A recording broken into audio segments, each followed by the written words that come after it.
Hello friends, welcome to our new lecture. आज जो हमारा टॉपिक है लेक्चर का वो है आपका मिसलेनियस हाइड्रोलिक मशीन्स। मींस जो और आपके हमने टर्बाइंस की बात कर ली, पंप्स की बात कर ली।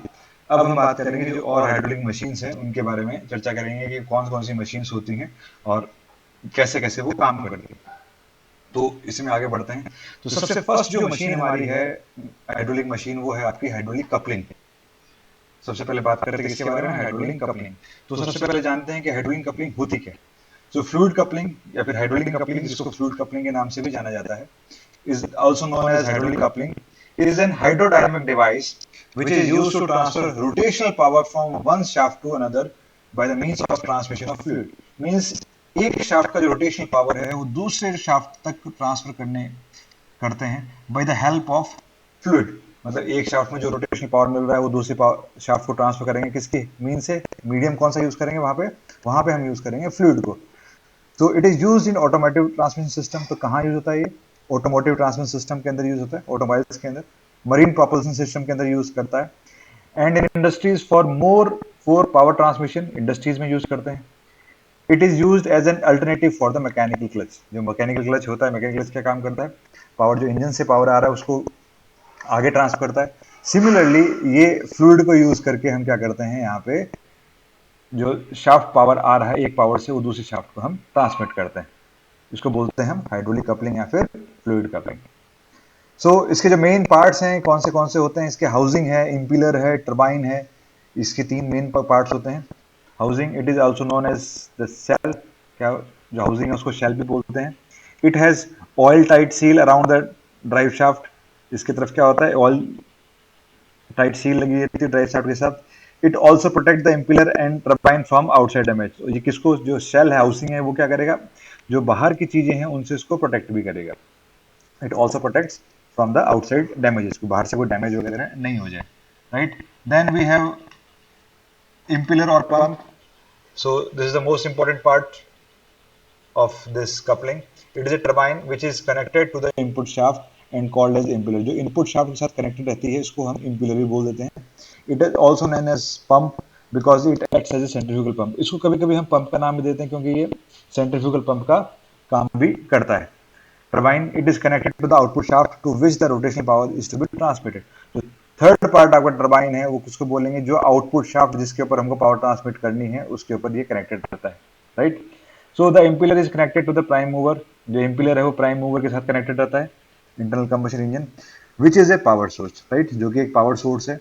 The turbine is connected to the output shaft where rotation power is needed to be transmit. और जो टर्बाइन है वो आउटपुट शाफ्ट जहां पे हमको पावर ट्रांसमिट करनी है वहां पे अटैच रहती है। The impeller and turbine is enclose in A oil tight seed housing. और जो इम्पिलर और टर्बाइन है ये क्या है, एक क्लोज हाउसिंग के अंदर रहती हैं जो कि एयर टाइट है, ऑयल टाइट है एकदम, उससे कोई लीकेज नहीं है। अभी हम आगे पिक्चर के अंदर ही बात करेंगे। The housing consist of transmission fluid, और इसी के अंदर फ्लूइड ट्रांसमिशन होता है। सो यहाँ पे देखिए हम वर्किंग प्रिंसिपल की बात करते हैं। ये पिक्चर से आपको चीजें क्लियर होंगी कैसे ये काम करता है। सो प्रिंसिपल ऑफ ऑपरेशन की बात करते हैं कि सपोज करो एक बेसिक सी बातें करते हैं कि सर यहाँ पे हमारे पास दो टेबल फैन हमने यूज कर लिए, इलेक्ट्रिक फैन है, ये दूसरा इलेक्ट्रिक फैन है। तो जब हम इस इलेक्ट्रिक फैन को पावर देंगे, किसको, सिर्फ हमने इलेक्ट्रिक फैन ए को पावर दिया, जो हमारा फर्स्ट इलेक्ट्रिक फैन है इसको हमने पावर दिया, और इलेक्ट्रिक फैन दूसरा ये आपके इसके सामने रखा हुआ है, इसको हम पावर नहीं दे रहे, इसके साथ हमने पावर कनेक्ट नहीं कर रखा है, राइट। तो जब इसको एक फर्स्ट वाले को जब हम रोटेट करेंगे तो क्या होगा, इससे जो विंड एनर्जी आएगी, विंड आएगी, उससे क्या ये सेकंड वाला रोटेट करेगा, करेगा नहीं करेगा, करेगा ना। सो इसको हमने मान लिया ड्राइविंग मेंबर, और ये आपका ड्रिवन मेंबर। सिमिलरली इसी प्रिंसिपल के ऊपर जो कपलिंग है आपकी यहाँ पे काम करती है। अब देखो यहाँ पे आओ। सो ये ड्राइविंग मेंबर है जो आपके इंजन से आ रही है, जहां से आपको पावर मिल रहा है, राइट। और ये आपकी दूसरी शाफ्ट है जहां पे आपको पावर ट्रांसमिट करना है, जहां पे आपको ट्रांसमिट करना है। सो यहाँ पे ये इसकी हाउसिंग है, ये इसका इम्पिलर लगा हुआ है, और ये इसकी टर्बाइन लगी हुई। This is your impeller and this is your turbine. अब जब इसके उसको एनर्जी मिल रही है, ये जब रोटेट करेगा, और यहाँ पे अंदर क्या पूरा फ्लूइड भरा हुआ, ऑयल भरा हुआ है, तो फ्लूइड इसको, ये जो इम्पिलर है ये फ्लूइड को डिस्प्लेस करेगा। जब फ्लूइड को डिस्प्लेस करेगा तो क्या होगा, ये जो दूसरी शाफ्ट है इस फ्लूइड की वजह से दूसरी शाफ्ट रोटेट करेगी, और आपको जहां पे पावर मिलना है वहां पे आपको पावर मिल जाएगी। So this is what we call as fluid coupling या फिर hydraulic coupling, right. So the working principle of fluid can be easily explained by taking two fans in which one is connected to the power supply and other is not. जैसे मैंने बताया कि एक को power supply से connect कर दीजिए और दूसरे को नहीं करें.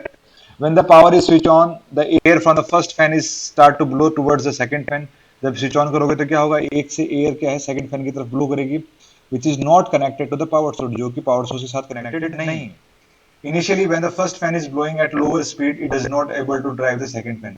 तो जब initially जो first fan जो आपका था, यदि लो स्पीड पे रोटेट करेगा तो क्या उसकी वजह से सेकंड फैन आपका रोटेट नहीं करेगा. But as the speed of the power fan increases, जो फर्स्ट फैन की जैसे आप स्पीड इंक्रीज करोगे, the speed of air striking the blades, so second fan also increase. तो जो विंड एनर्जी मिलेगी, जो हवा आएगी फर्स्ट फैन से, वो इंक्रीज होगी, तो उससे जो एनर्जी मिल रही है किसको, सेकंड फैन को, जो कि पावर सोर्स से कनेक्टेड नहीं है, उसको ज्यादा मिलेगी. सो उस ज्यादा एनर्जी मिलने से वो रोटेट करना स्टार्ट कर देगा.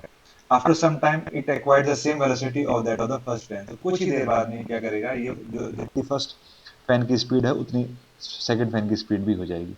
सो एक बेसिक प्रिंसिपल समझाने के लिए हमने फैन का एग्जांपल लिया. On the same principle, the fluid coupling works. In that the impeller act as a first fan and the turbine acts as a second fan. जो first वाला था उसको हमने impeller बोला, उसको first fan की तरह नाम दे सकते हैं. और जो second है आपका turbine है, जो कि आपका ट्रांसमिशन शाफ्ट पे लगा हुआ है, उसको हम second fan मान लेते हैं. Both impeller and turbine enclosed in oil tight housing, दोनों एक oil tight housing के अंदर enclosed हैं, packed हैं. The impeller is connected the input shaft of the prime mover and the turbine with the output shaft. हम इसकी बात कर चुके हैं. When the impeller is moved by the prime mover, जब impeller prime mover से move होगा, पीछे मोटर भी हो सकती है, इंजन भी हो सकता है, कुछ भी हो सकता है. The fluid in the housing experience centrifugal force, तो उसकी वजह से क्या होगा, जब impeller रोटेट करेगा तो जो फ्लूइड अंदर ऑयल भरा हुआ है वो क्या एक सेंट्रीफ्यूगल फोर्स फील करेगा, फेस करेगा, right. And due to the curved vanes of the impeller, the fluid directs toward the turbine blades. तो जो फ्लूइड है वहां पे स्टेशनरी में था, जो सेंट्रीफ्यूगल फोर्स अब फील कर रहा है, वो क्या करेगा, मूव होके कहाँ जाएगा, टरबाइन ब्लेड्स की तरफ मूव करेगा. As the fluid strikes the turbine blades it starts rotating. तो जैसे ही ये फ्लूइड आपके टरबाइन ब्लेड्स को रोटेट कॉन्टेक्ट के अंदर आएगा, वो क्या करेगा, उसको रोटेट करना स्टार्ट कर देगा. With the increase in the speed of impeller the velocity of turbine increases. और जैसे जैसे आप इम्पेलर की स्पीड इंक्रीज करोगे तो टरबाइन की स्पीड भी इंक्रीज हो जाएगी. and it is almost approximate to the equal to the speed of impeller. Mean जो टरबाइन और impeller दोनों की स्पीड क्या हो जाएगी, ऑलमोस्ट बराबर हो जाएगी. The fluid after the passing through the turbine blades again return to the impeller. तो क्या होगा, वो वहां पे जो फ्लूइड है मूव करके टरबाइन में जाएगा, टरबाइन ब्लेड से वापस impeller में आएगा. ये इसका जो रोटेशन है वो कंटिन्यू चलता रहेगा, राइट. सो फ्लूइड कपलिंग की वर्किंग की बात करें अपन,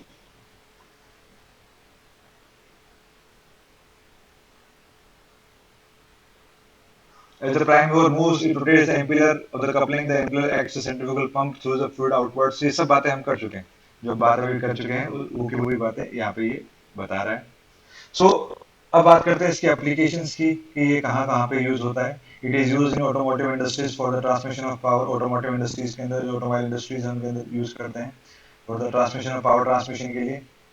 कहाँ पे, इंजन से टू द व्हील, मतलब पहले जो क्लच के लिए यूज करते